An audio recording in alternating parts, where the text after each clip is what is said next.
श्री गणेशाय नमः। ओम श्री गुरुवे नमः। आज की भगवत चर्चा स्वामी श्री राम सुखदास जी के कर्म योग आधारित लेख प्रवचन संसार में रहने की विद्या, इस पर आधारित है। स्वामी जी कहते हैं, अगर हमें संसार में रहना आ जाए तो हमारी मुक्ति हो जाए। संसार में रहना एक विद्या है, उस विद्या को हम ठीक समझ लें और काम में लाएं तो बेड़ा पार है। किसी भी काम में लगे तो उस काम को करने की विद्या आना चाहिए। इसी प्रकार हम संसार में रहते हैं तो संसार में रहते हुए मुक्त होने के लिए संसार में रहने की विद्या आनी चाहिए। जैसे एक मनुष्य है, उसके माता पिता, स्त्री, पुत्र, भाई, भौजाई आदि है, तो वह उनके साथ केवल उनके हित के लिए ही व्यवहार करे, केवल उनकी सेवा करे, उनको सुख पहुंचाए और अपने सुख की किंचित मात्र भी इच्छा न करे। अगर वह अपने सुख की इच्छा करता है तो उसको संसार में रहना आया ही नहीं। संसार से कुछ भी चाहना अपने आप को पराधीन बनाना है। अतः अपनी चाहना तो रखें नहीं और दूसरों की न्याय युक्त कामनाएं अपनी शक्ति के अनुसार पूरी कर दें तो हम स्वाधीन हो जाएंगे। अनुकूलता प्रतिकूलता हमारे पर असर कब नहीं करेगी?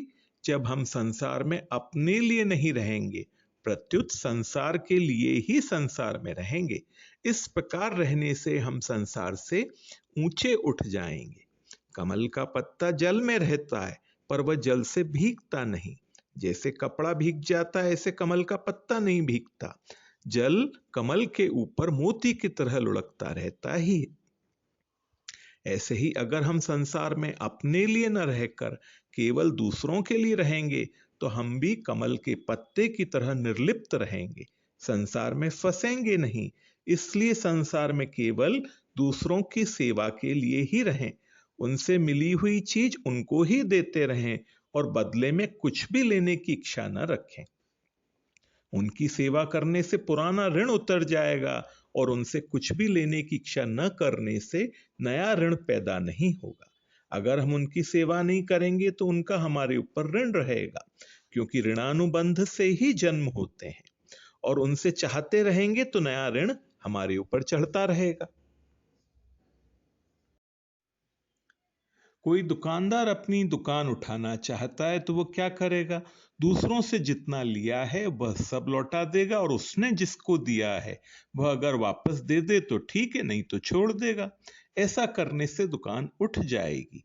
ऐसे ही जब तक हम संसार से लेना नहीं छोड़ेंगे तब तक हम ऋण नहीं हो सकते, मुक्त नहीं हो सकते। इसलिए लेने का खाता ही उठा दें और सबको देना ही देना शुरू कर दें।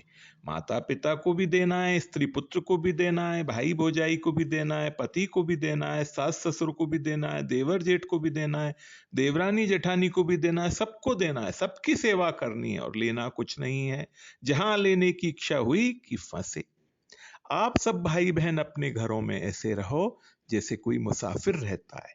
जैसे कोई सज्जन मुसाफिर आ जाता है और रात्रि भर रहता है, वह कहता है कि भाई तुम सब भोजन कर लो, जो बचे वह मैं पा जाऊंगा।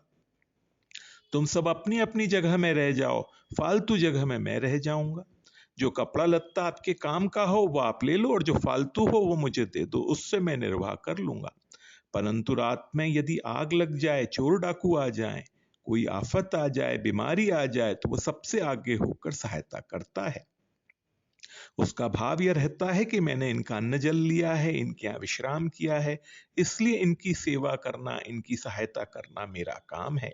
अगर वह मुसाफिर काम तो पूरा करे पर ले कुछ नहीं तो वह बंधेगा नहीं, सुबह होते ही चल देगा। अगर वह लेने की इच्छा रखेगा तो वह बंध जाएगा। इसलिए सज्जनों सेवा करें। जो थोड़ा अन्न जल लेना है वह भी सेवा करने के लिए लेना है, क्योंकि अन्न जल नहीं लेंगे तो सेवा कैसे करेंगे? अगर मनुष्य संसार में सेवा करने के लिए ही रहे, अपने लिए नहीं रहे, तो वह संसार में चिपकेगा नहीं, मुक्त हो जाएगा। यही संसार में रहने की विद्या है। आज की भगवत चर्चा यहीं तक। ओम श्री गुरुवे नमः।